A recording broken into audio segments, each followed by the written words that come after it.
Oke, bismillahirrahmanirrahim. Assalamualaikum warahmatullahi wabarakatuh. Perkenalkan, nama saya Muhammad Iqbal Zulkarnain dengan NIM 202113069. Saya dari kelas 4B S1 Keperawatan Universitas Aisyah Surakarta.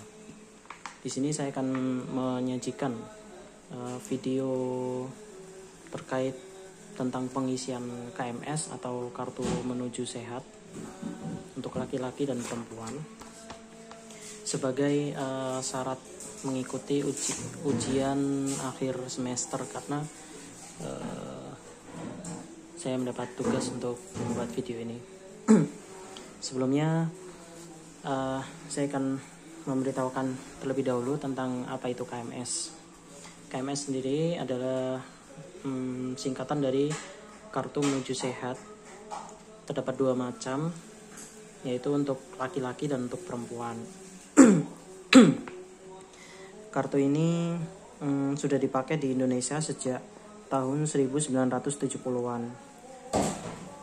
Menurut Kemenkes, KMS itu adalah kartu yang memuat kurva pertumbuhan normal anak. Ini kan kurva ya. Memuat kurva pertumbuhan normal anak berdasarkan indeks antropometri berat badan berdasar umur. Di sini nanti ada umur gitu. Jadi pacuannya umur sama berat badan.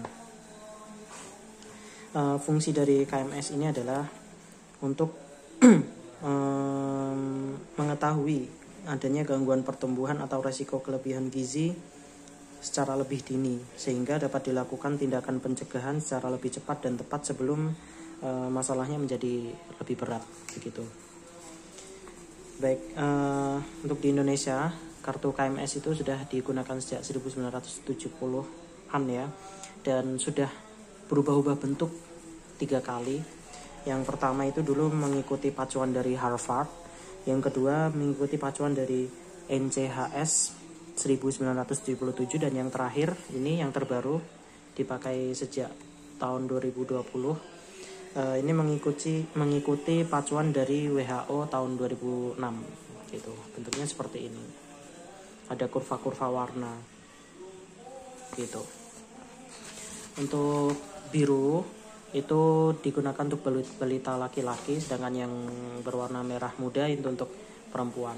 Dan di setiap KMS laki-laki dan perempuan itu ada 2 lembar, tergantung usia yang digunakan, usia balita yang sedang diukur. Di sini ada di halaman pertama ada usia 0 sampai 2 tahun, di halaman kedua usia 2 tahun sampai 60 bulan, berarti 5 tahun. Berarti KMS ini digunakan untuk bayi usia 0 sampai 5 tahun gitu. Baik, untuk pengisiannya di sini sudah disiapkan oleh dosen saya data-data yang harus dimasukkan di KMS ini. Yang pertama kita akan mengisi yang perempuan terlebih dahulu ya, perempuan balita, berarti kita gunakan KMS yang berwarna merah muda. Sebelum kita isi, kita tilik terlebih dahulu. Di KMS ini ada 2 bagian. Yang pertama adalah kurva dengan nilai-nilainya, dan di bagian kedua itu adalah info begitu. Kemudian untuk pengisiannya kita mulai dari bagian atas sendiri, yaitu kita tuliskan terlebih dahulu nama balitanya. Di sini nama balitanya adalah Bunga Cantika. Kemudian nama posyandunya di sini saya gunakan nama Naiska gitu. Kemudian setelah kita tuliskan nama, kita lihat dia tanggal lahirnya kapan. Si Bunga Cantika ini kebetulan lahirnya di Surakarta tanggal 10 Februari 2023 dengan berat badan lahir 3 kilo. Maka kita tuliskan di sini di bagian bawah. Nah, ini berdasar bulan, ini umurnya berdasar bulan. Tadi lahirnya 10 Februari 2023, maka kita tulis di sini 10 Februari 2023.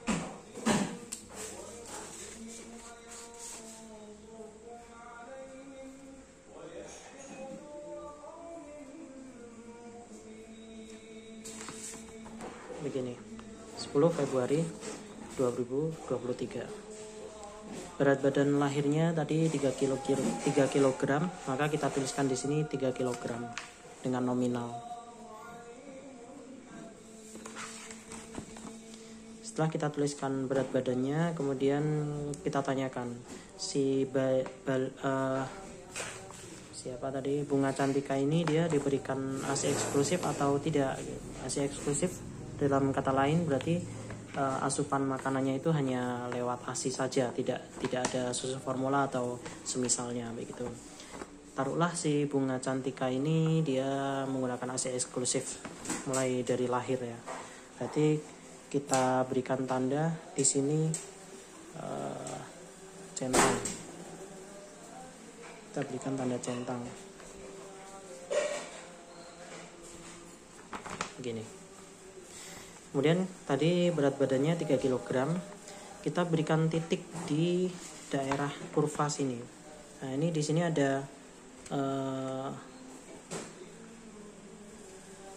angka-angka dari bawah ke atas itu berdasar berat badan. Kalau di bawah sini kan berdasar usia balita. Kalau di sini berat badan. Nah, maka karena tadi 3 kg berarti kita berikan tanda di kurva ini di nomor 3 begitu. Ketika lahir dia 3 kg, maka kita beri tanda titik di situ 3 kg. Kemudian dari data kita dapatkan lagi bahwasannya si Bunga Cantika ini dia melakukan penimbangan rutin mulai dari bulan Maret, April, Mei, Juni. Setiap bulan melakukan penimbangan. Maka kita tuliskan juga di sini bulan-bulan tersebut. Kita tulis terlebih dahulu ya.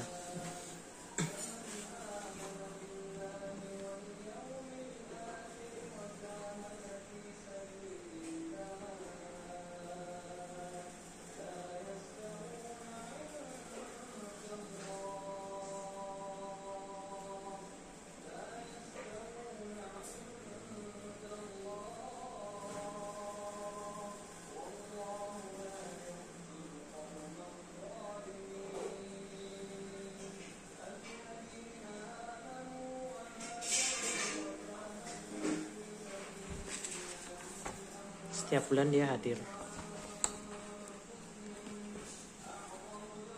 Kemudian di data dia disebutkan Maret dia 3,9, April 4,8, Mei 5,7, Juni 5,9. Kita tuliskan terlebih dahulu di sini.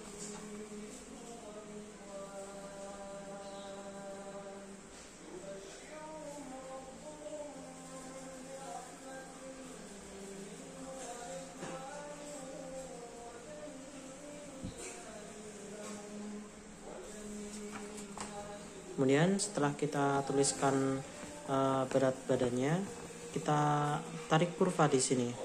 Kita berikan tanda 3,9 berarti kita letakkan tanda titik di sini. 4,8 berarti di sini.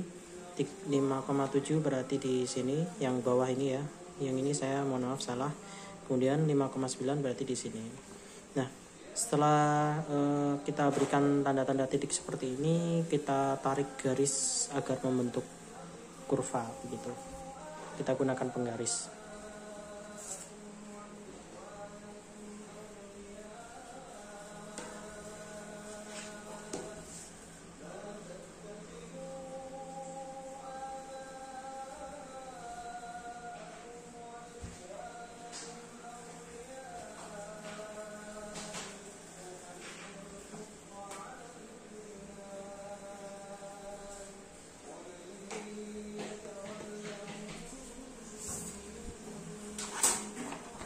Gini. Nah, kemudian untuk model KMS yang terbaru itu kita tuliskan juga semisal si anak mengalami sakit ketika melakukan pengecekan. Misal di sini dia di bulan Mei ketika pengecekan dia batuk pilek. Kemudian di bulan Juni demam batuk pilek. Nah, maka kita tuliskan juga di keterangan di sini. Oke. Bulan Mei batuk pilek.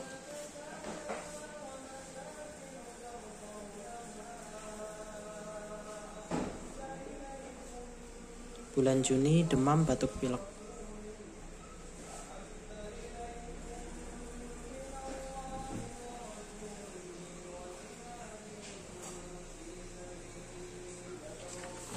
Gini.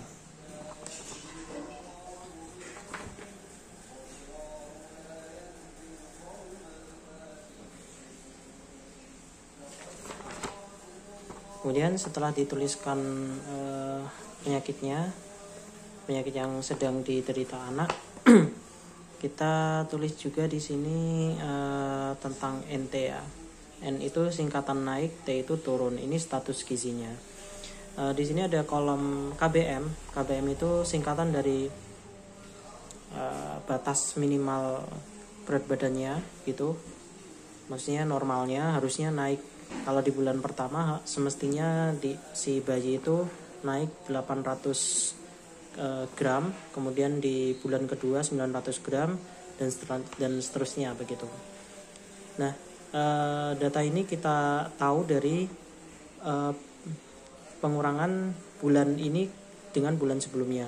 Misal di sini di bulan Maret berat badannya 3,9 atau 3.900 gram, sedangkan di bulan lahir dia 3 kg, berarti dia mengalami kenaikan 900. Berarti di sini ada kenaikan, maka kita tuliskan N. Kemudian di bulan berikutnya 4,8, berarti 4.800. Semestinya dari bulan pertama ke bulan kedua dia mengalami peningkatan 900 gram. Nah, di sini kita dapatkan bahwasanya si bayi sudah naik 900 gram ya. Dari bulan pertama ke bulan kedua, dari 3,9 kg menjadi 4,8, berarti ini normal, naiknya 900, berarti kita tuliskan N. Kemudian di bulan Mei, si anak kan sakit batuk pilek.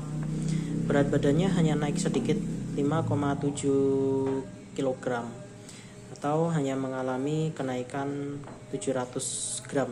Dari 4,8 ke 5,7 naik 700 gram. Padahal batas minimalnya itu 800 gram. Berarti di sini ada penurunan, maka kita tuliskan T. Meskipun kalau dilihat dari kurva dia mengalami kenaikan dari bulan April ke Mei dia naik, tapi naiknya itu kurang dari batas normal, kita tuliskan T. Begitu pula di bulan Juni dia hanya naik, si bunga cantika ini hanya naik 200 gram saja ya, dari 5,7 ke 5,9, berarti hanya naik 200 gram, sehingga ini kita tuliskan juga T.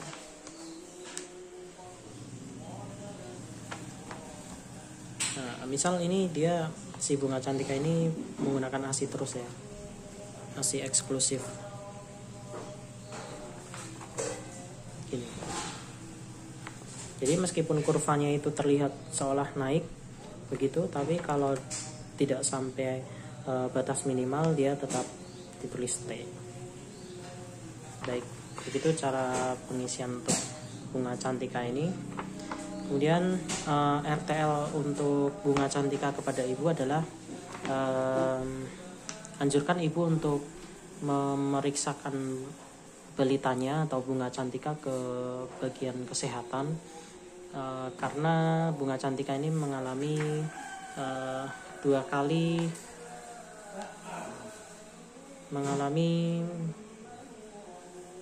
kurva yang tidak naik begitu, statusnya tidak naik tapi turun. Kemudian anjurkan juga si ibu untuk mendatangi pelayanan kesehatan supaya memeriksakan penyakit yang sedang diderita anak, karena bisa jadi penurunan status gizinya ini berkaitan dengan penyakit yang sedang diderita si anak. Itu untuk KMS yang pertama. Kemudian untuk KMS yang kedua ada balita laki-laki, berarti kita gunakan format yang berwarna biru ini biru. Laki-lakinya kebetulan bernama Dion, dan dia lahir di Surakarta 2 Maret 2023. Ini sudah kita tuliskan di sini. Dion, nama Posyandu Unaiska. Kemudian kita tuliskan di sini tanggal lahirnya. Surakarta 2 Maret 2023.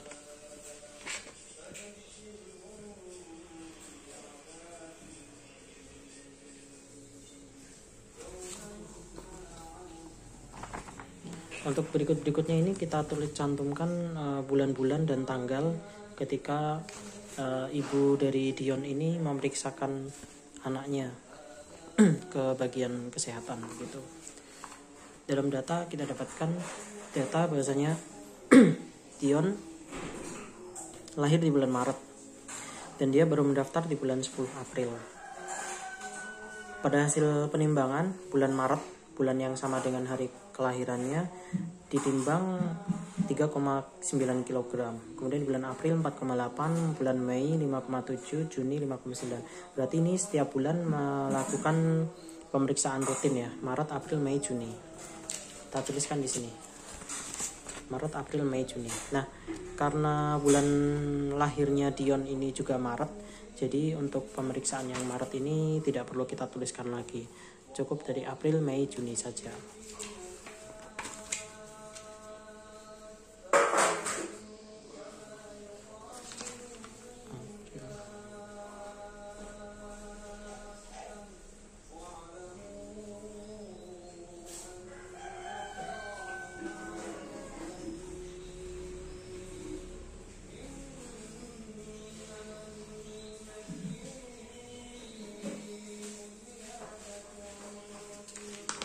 Misalkan periksanya di tanggal 2, 4, 6, sama 8 tiap bulan semisal.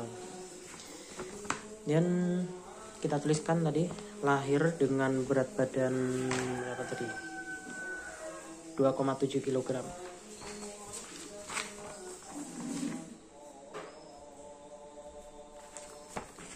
Setelah kita tuliskan berat badannya, kita tarik titik di 2,7 yang ini. Kemudian kita tanyakan untuk di bulan 0 atau kelahiran itu tidak perlu diisi KBM dan juga status gizinya.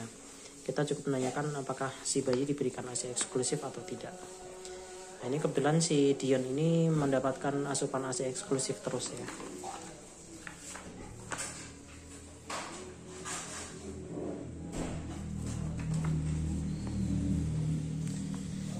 Kemudian di bulan April mengalami kenaikan 4,8, bulan Mei kenaikan 5,7, Juni 5,9.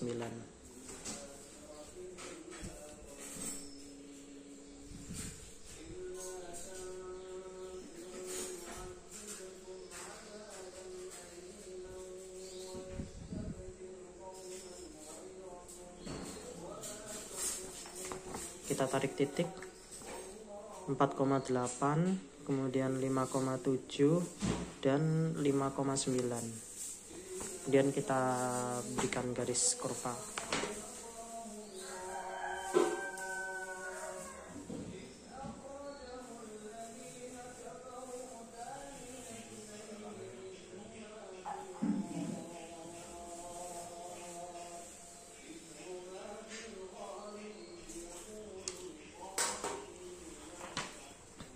Tadi ada keluhan di bulan Mei, si Dion batuk pilek, bulan Juni demam batuk pilek.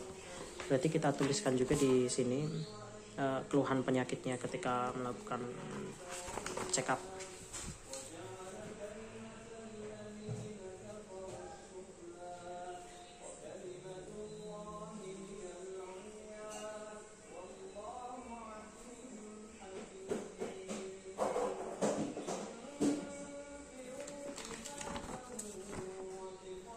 Batuk, pilek, demam, batuk, pilek.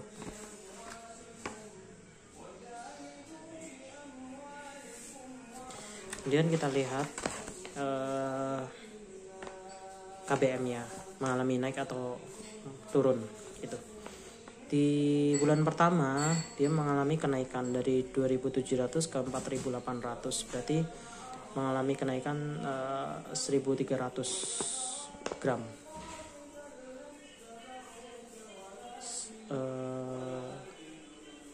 Ini kan 1.300 kan,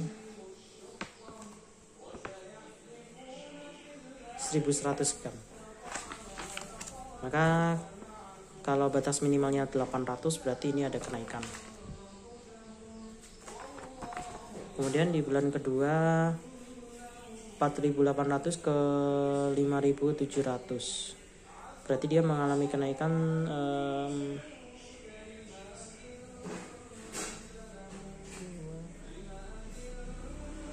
900 ya, 900 berarti normal.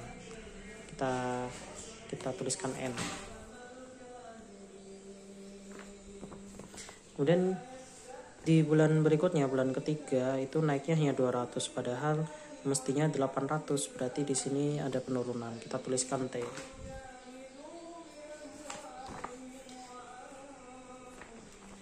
Kemudian setelah selesai kita berikan RTL kepada si ibu supaya ibu dari Dion ini memeriksakan anaknya ke layanan kesehatan, minta konsultasi, minta obat, karena Dion ini mengalami penurunan begitu, mengalami penurunan status gizi. Baik, itu saja dari saya. Terima kasih sudah menyaksikan. Assalamualaikum warahmatullahi wabarakatuh.